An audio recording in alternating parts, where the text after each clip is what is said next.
Winston Churchill's initial perception of Harry S.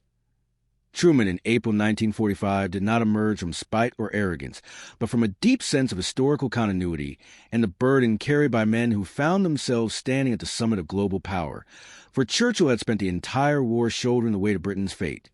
dealing daily with Franklin D. Roosevelt, who,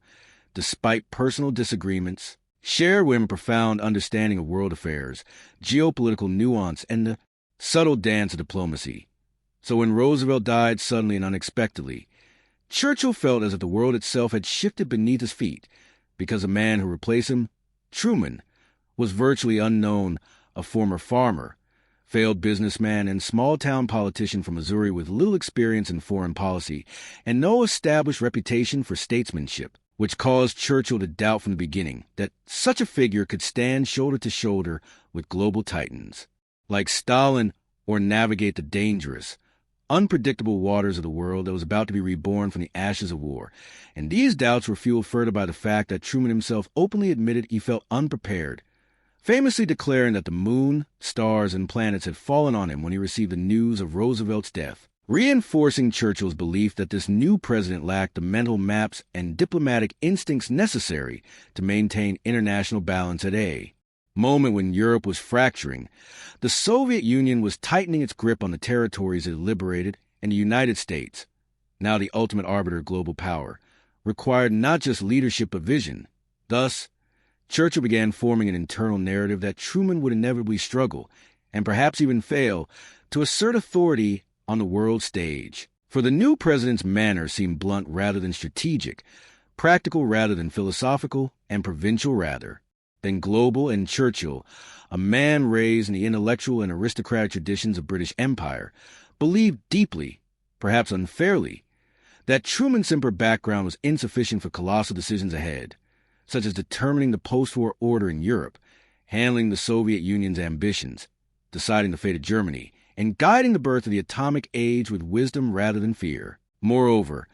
Churchill's initial telegrams and private conversations reveal a tone of barely disguised alarm, not because Truman was weak, but because he was unproven. And in Churchill's worldview, unproven leaders in moments of historical upheaval were dangerous precisely because they might hesitate or miscalculate, thereby jeopardizing the fragile peace that was still more dream than reality.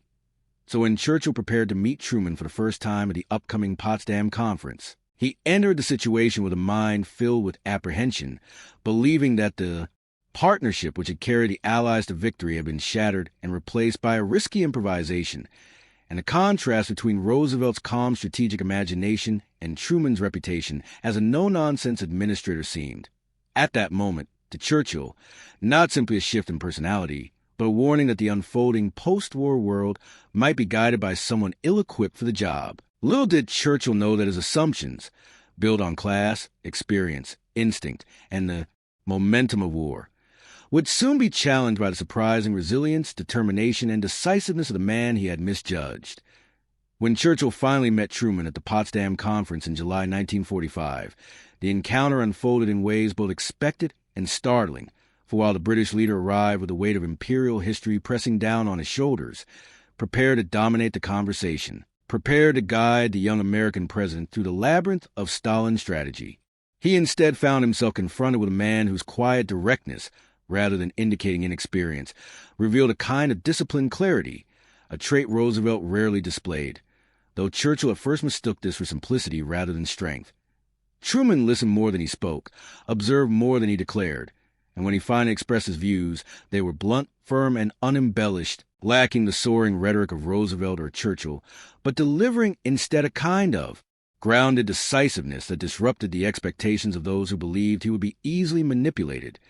Yet Churchill refused initially to interpret these traits as virtues, for he believed Truman's straightforwardness might prove dangerous when facing Stalin,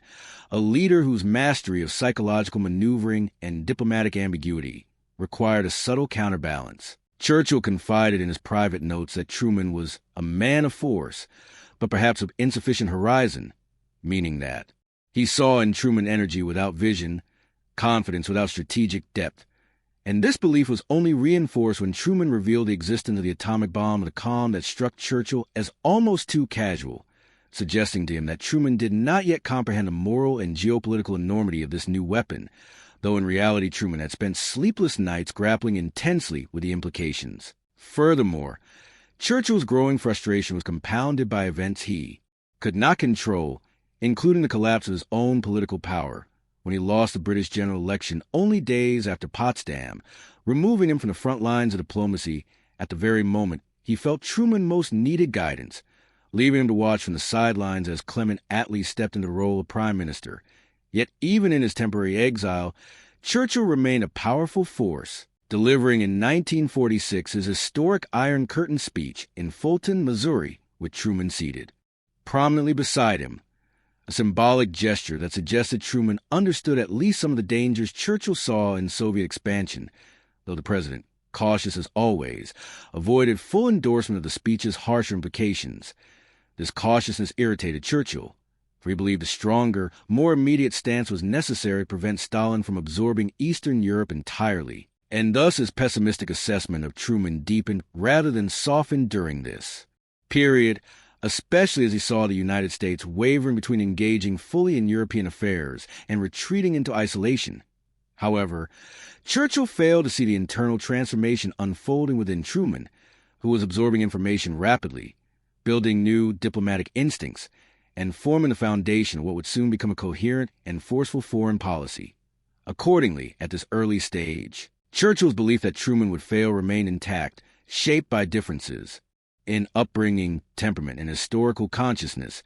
Yet beneath the surface of their awkward early partnership,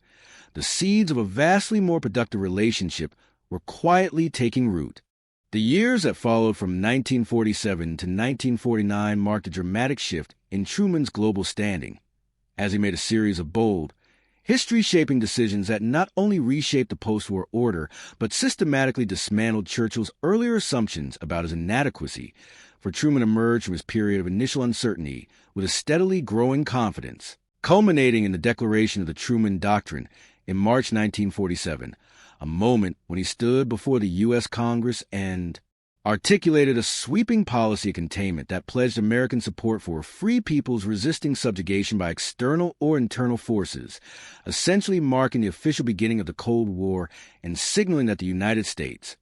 under Truman's leadership, would no longer retreat from international responsibility. And this speech resonated deeply across Europe, catching Churchill by surprise because it demonstrated a degree of conceptual clarity and geopolitical courage he had not believed Truman possessed. Furthermore, Truman followed this decisive policy with his enthusiastic endorsement of Secretary of State George Marshall's economic recovery plan for Europe,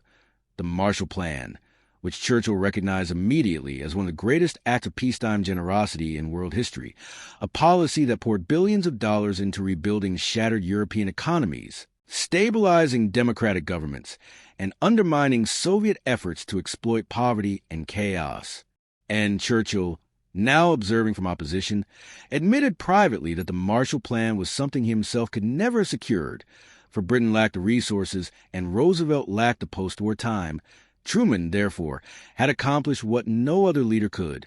He had transformed American power into a tool for global reconstruction rather than domination. Yet Truman's most dramatic triumph in this period was the Berlin Airlift of 1948-49,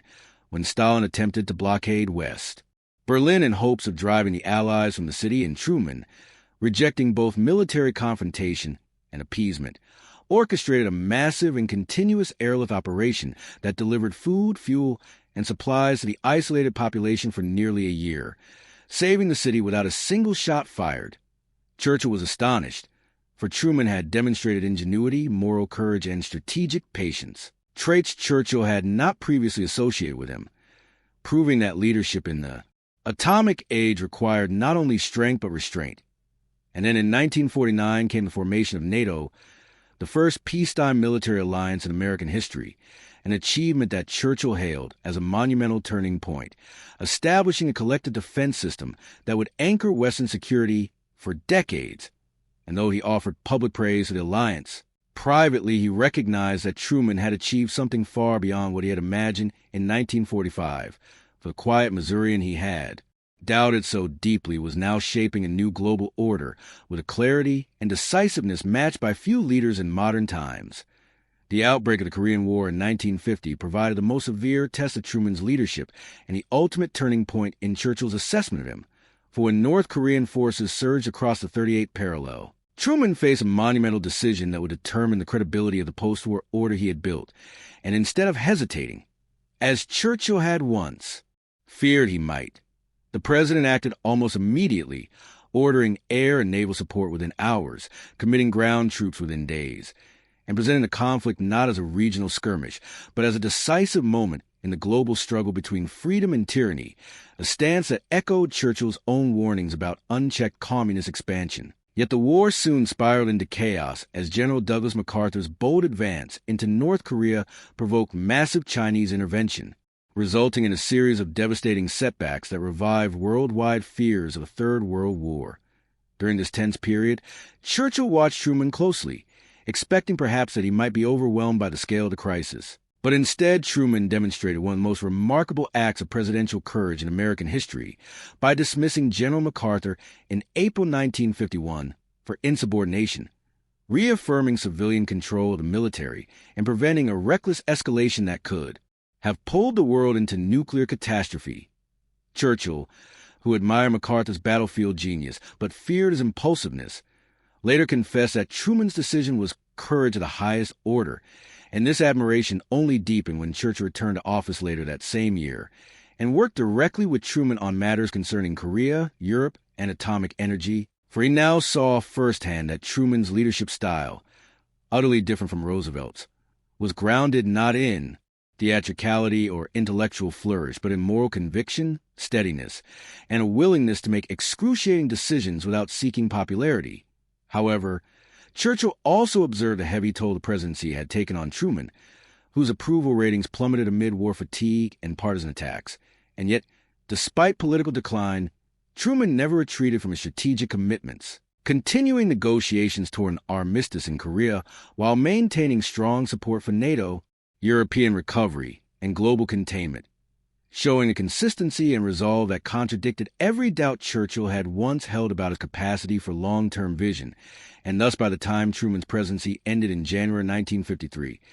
Churchill had quietly but fully revised his opinion of the man he had once feared would fail, recognizing instead that Truman had steered the free world through its first great trial of the Cold War with a steadiness that deserved historical gratitude rather than political scorn. When Truman returned to private life in 1953, Churchill, now Prime Minister once again, and reflecting on the previous 8 years of global upheaval, began expressing openly the transformation of his views, offering both private and public acknowledgments that had profoundly misjudged the American president, and his admission was not casual or symbolic, but deeply sincere, stemming from an awareness that Truman had crafted policies and made decisions that fundamentally shaped the future, stability of the Western world.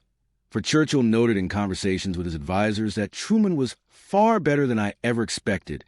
and possessed a consistency of judgment that had sustained the free world through one of the most perilous transitions in history. And he elaborated on this praise during Truman's post-presidential visit to Britain, when he declared before an audience that history would show Truman had taken decisions upon which the peace of the world depended, and taken them with a courage and moral clarity unmatched by many of his contemporaries. This public reversal carried immense significance because Churchill was not a man known for easily admitting error, nor was he prone to praise leaders he considered intellectually inferior or politically inexperienced. And yet in Truman, he recognized something he had initially overlooked, that true leadership in a nuclear, post-war world required not aristocratic grandeur or rhetorical brilliance, but steadiness, decisiveness, and an unshakable belief in democratic principles, qualities Truman possessed in abundance. Moreover, Churchill came to understand that Truman's plain-spoken manner concealed a formidable internal compass, one capable of guiding America through the birth of the Cold War, the reconstruction of Europe, the Berlin crisis, the formation of NATO, and the Korean War, all without succumbing to panic, ideological extremism, or reckless ambition. In this sense, Churchill's revised judgment was not merely a tribute to Truman the man, but recognition that American leadership itself had entered a new era, one defined not by patrician statesmen like Roosevelt, but by ordinary citizens rising to extraordinary challenges, an idea Churchill found both humbling and inspiring. And so, in the final reckoning, Churchill's acknowledgement that he had been wrong about Truman serves as a powerful testament to the unpredictability of leadership, the dangers of prejudice, and the capacity of individuals to grow beyond the limits imposed upon them by history or expectation. For Truman, the once-doubted Missourian, emerged not as a placeholder for Roosevelt, but as a central architect of the modern world, and Churchill, the grand statesman of the British Empire, recognized without hesitation that the stability of the West, and indeed the survival of freedom itself, had depended on Truman's quiet strength, proving that sometimes the greatest leaders are not those who appear destined for power, but those who rise unexpectedly and unwaveringly to meet the demands of history.